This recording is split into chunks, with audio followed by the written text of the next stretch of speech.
Welcome back my friends. चलिए हम लोग आज एक टॉपिक सीखते हैं, नया चैप्टर है। चैप्टर का नाम अगर नोट्स बनाना तो एक बार डाल लीजिए प्लीज। समतल में गति या एक समान समतल में गति कहते हैं।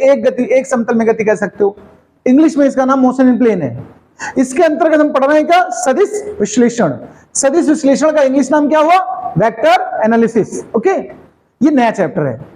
इसमें पहली चीज जो हम डिस्कस कर रहे हैं उसका नाम है अदिश राशि। अदिश राशि को इंग्लिश में कहते हैं स्केलर क्वांटिटी। क्या कहते हैं? Scalar quantity. आ मतलब नहीं, दिस मतलब दिशा, यानी ऐसी भौतिक राशि जिसमें दिशा की आवश्यकता ही ना पड़े बताने के लिए, उसको हम क्या कहेंगे? अदिश राशि। देखिए अदिश में दो चीजें, आ मतलब नहीं, दिस मतलब दिशा। देखो जो राशियां दर्शाई जाती है उसमें एक शब्द आता है परिमाण। क्या आता है? देखो इससे मिलता जुलता एक और शब्द होता है परिणाम। परिमाण और परिणाम दोनों का मतलब अलग अलग होता है। परिमाण मतलब मात्रा या वैल्यू। जैसे हम लोग आलू खरीदते हैं 5 किलो, तो ये 5 किलो क्या हुआ? परिमाण। ओके, और तुम फेल हुए कि पास हुए वो क्या है? परिणाम है। ओके, परिमाण को नापा जा सकता है और परिणाम को नापते नहीं है। रिजल्ट अलग चीज है। एक जैसे मिलते जुलते होते हैं ना, तो बच्चे अक्सर परिमाण बोलो तो का परिणाम लिख दें, इसलिए हम इनमें अंतर बता रहे थे। तो चलो पहले परिभाषा इसकी लिख दो। हेडिंग डालो अदिश राशि, इंग्लिश में स्केलर क्वांटिटी। इसकी परिभाषा लिखिए, वे भौतिक राशियां जिनको निरूपित करने के लिए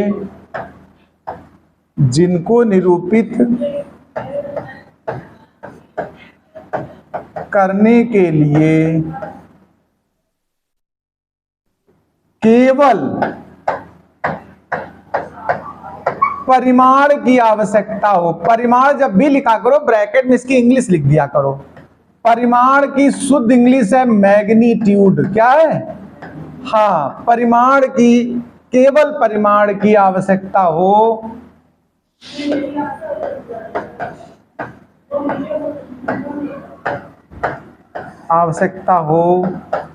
दिशा की नहीं।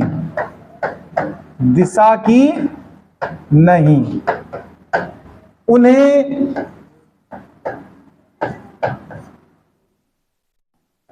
अदिश राशि कहते हैं। ये हो गई परिभाषा। ओके भाई जी, अब इनको कुछ उदाहरण से समझना है तुम्हें। इनके उदाहरण हम 10-12 तक लिख देंगे जिससे तुम आसानी से याद कर सको। उदाहरण को इंग्लिश में पता क्या कहते हैं? एग्जाम्पल। ओके, चलो आओ इसके उदाहरण समझते हैं। कौन कौन सी भौतिक राशियां अदिश होती हैं, हम बात इस पे करने वाले हैं। तुम्हें मैंने याद है मूल राशियां पढ़ाई हैं? किसी को याद है मूल राशियां कितनी होती हैं? फंडामेंटल क्वांटिटी कितनी होती है? 7। वेरी गुड, 7 होती हैं। नाम याद है किसी को? एक को नाम नहीं याद है तो नाम बताओ। एक तो डिस्टेंस, मास। तो सुनो, जब भी उदाहरण लिखो तो जितनी 7 भौतिक राशियां ना, 7 की 7 अदिश हैं। तो 7 उदाहरण में एक साथ मिल गए कि नहीं मिल गए बताओ? तो आप चाहे ऐसे लिख दो, सभी मूल राशियां, उसके ब्रैकेट उनके नाम में लिख लेना। इसी बहाने एक बार मूल राशियां रिवाइज हो जाएंगी। सभी मूल राशियां, ब्रैकेट उनके नाम लिख रहा हूं। कौन कौन सी राशियां मूल होती बताओ? दूरी याद है, द्रव्यमान, अच्छा, और समय, और विद्युत धारा, और बताओ नाम बोलते रहो यार। विद्युत धारा, तापमान याद नहीं है, और ज्योति तीव्रता, अच्छा, और एक और है पदार्थ की मात्रा। वेरी गुड भाई, बहुत बढ़िया। ऐसे नाम याद रखोगे तो जल्दी समझ में आएगी। पदार्थ की मात्रा। देखो एक साथ तुम्हें 7 याद हो गई। अब कुछ और लिखाते हैं। तो तुम ध्यान रखना, जितनी भी मूल राशियां सबकी सब कैसी हैं? अदिश हैं। इसके अतिरिक्त में आप लिखो चाल, कार्य, ऊर्जा, ऊष्मा, शक्ति। ठीक है, अच्छा, और विद्युत फ्लक्स, विद्युत फ्लक्स, और लिखो आवेश, फिर लिखो वैद्युत विभव। ठीक है, इतनी बहुत है, क्यों भाई, इतने उदाहरण है, इसमें कुछ तो याद हो ही जाएंगे, है ना। इतना नोट कर लो, फिर हम लोग वेक्टर्स पे आते हैं। तो अदिश राशियां सीखने के बाद हम लोग आते हैं सदिश राशियों की परिभाषा पे। हेडिंग डालो सदिश राशियां। सदिश राशियां, सदिश राशियों को इंग्लिश में कहते हैं हम लोग वेक्टर क्वांटिटीज। क्या बोलेंगे, वेक्टर क्वांटिटीज। चलिए हेडिंग डाल लीजिए। अब आप सुनिए आगे का हिस्सा। सदिश शब्द में देखो दो चीजें जुड़ी हैं, सा और दिश, दिशा, यानी ऐसी भौतिक राशियां जिनको बताने के लिए हमें दिशा भी चाहिए। परिमाण तो चाहिए चाहिए, वो तो दोनों में होता है, लेकिन दिशा और चाहिए, तो उसको हम क्या कहेंगे, सदिश। तो परिभाषा लिख लो, वे भौतिक राशियां, वे भौतिक राशियां जिनको प्रदर्शित करने के लिए, जिनको प्रदर्शित करने के लिए परिमाण के साथ साथ, परिमाण माने इंग्लिश में मैग्नीट्यूड, वेरी गुड, जिनको प्रदर्शित करने के लिए परिमाण के साथ साथ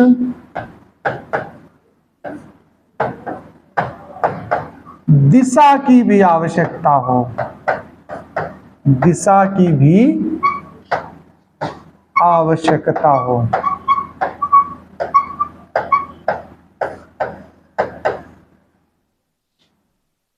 सदिश राशियां कहलाती हैं।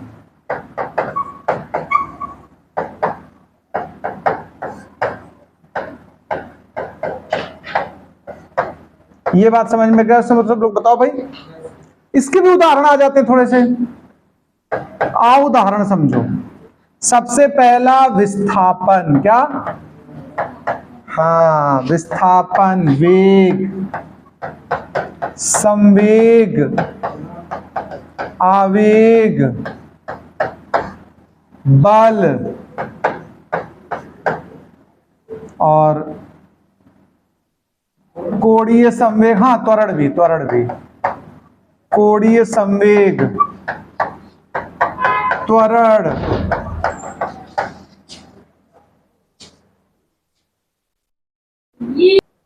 इसके बाद लिख दो कोणीय वेग, कोणीय वेग, इसके बाद लिख लो बलाघूर्ण,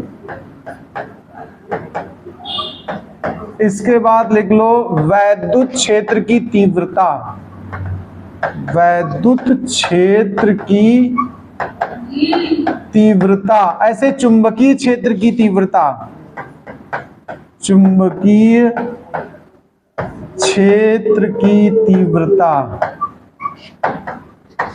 ठीक है, इतने हैं पर्याप्त, अब तो इतने नोट कर लो भाई।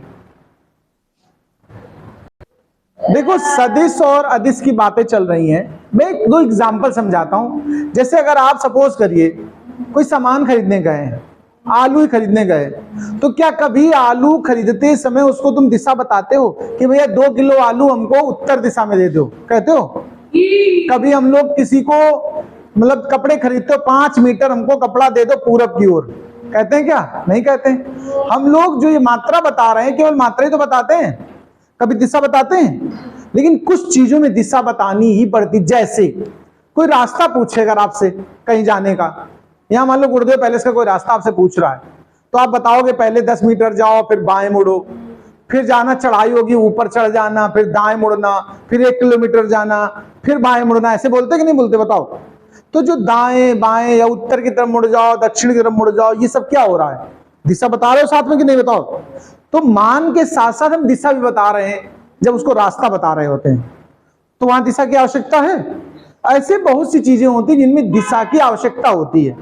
अब रॉकेट मेरी तरफ आ रहा है कि मेरी दूर जा रहा है, वेग हमको पता हो, दिशा ना पता हो तो हम कंफ्यूज हो गए, हम खड़े रहे, पता लगा हमको उड़ा दे। हमें दिशा चाहिए कि नहीं चाहिए बताओ? तो वेग सदिश राशि है, जैसे बल है। मैं उदाहरण से प्रूफ करता हूं कि बल एक सदिश राशि है। ध्यान रखिएगा, अगर हमें बल की दिशा नहीं ज्ञात है तो परिणाम में अंतर आने वाला है। देखो, मान लो तुमसे कोई पूछे कि सिद्ध करो बल एक सदिश राशि है, कोई पूछ ले मान लीजिए, या तुम किसी पूछ सकते हो, पूछो बल कैसी राशि हो, कहेगा सदिश। तुम कह दो सिद्ध कर सकते हो सदिश है। तो सुनिए, मैंने एक उदाहरण आपके सामने प्रस्तुत किया। ये कोई व्यक्ति है जो 10-20 मंजिल की बिल्डिंग के ऊपर चढ़ करके एकदम बिल्कुल जिंदगी से ऊब करके अपने, और यहां खड़ा इस समय गाना गा रहा है। यहां खड़े होकर के वो क्या कह रहा है? गाना सुना रहा है, ये दुनिया ये महफिल मेरे काम की नहीं, अब मैं गिर जाऊंगा मर जाऊंगा जो तुमने थाम न लिया है। कोई गाना है, वो मरने गया है, एकदम टेरिस पे खड़ा है, जोर जोर से चिल्ला रहा है। तुमने यार आवाज सुन ली उसकी, तुमने कहा मेरा तो दोस्त है यार, मर गया तो बड़ी दिक्कत होगी, ऐसे काम आता कुछ। तुम फटाफट सीढ़ियों से चढ़ के भाई ऐसे ऐसे ऐसे, ऐसे यहाँ पहुंच गए। अब ये तुम्हारी लोकेशन हम बना रहे हैं। अब मान लो तुम ज्यादा रंगबाज हो तो तुम्हारा रंग बदल दिया हमने, ठीक है? ये तुम रंगबाजी से यहाँ पहुंच गए, उसको बचाने के टारगेट से गए हो आप, ठीक? अब आप इस व्यक्ति को अगर बचाना चाहते हो तो आप इसको दो काम कर सकते हो, या तो एक बल इस दिशा में लगा दो या एक बल इस दिशा में लगा दो। अच्छा, वैसे बचाने के लिए कौन सा बल आपको लगाना है बताओ? इस दिशा में कि इस दिशा में? इस दिशा में ना, यानी बल का मान उतना ही रखो। अगर दिशा बदल गई बाय द वे तो आंसर बदल जाएगा कि नहीं बताओ? अगर तुम बचाने गए उसको इधर को धक्का दे दिया तो बचेगा? मर जाएगा ना, ऊपर चला जाएगा सीधा। यानी बल की दिशा बदल देने से परिणाम में अंतर आया कि नहीं आया, बस ये बताओ। तो बल कैसी राशि फिर इसका मतलब? सदिश है। चलो अच्छा, अभी इसको मैंने प्रूफ कर दिया है, इसको बना अपने पास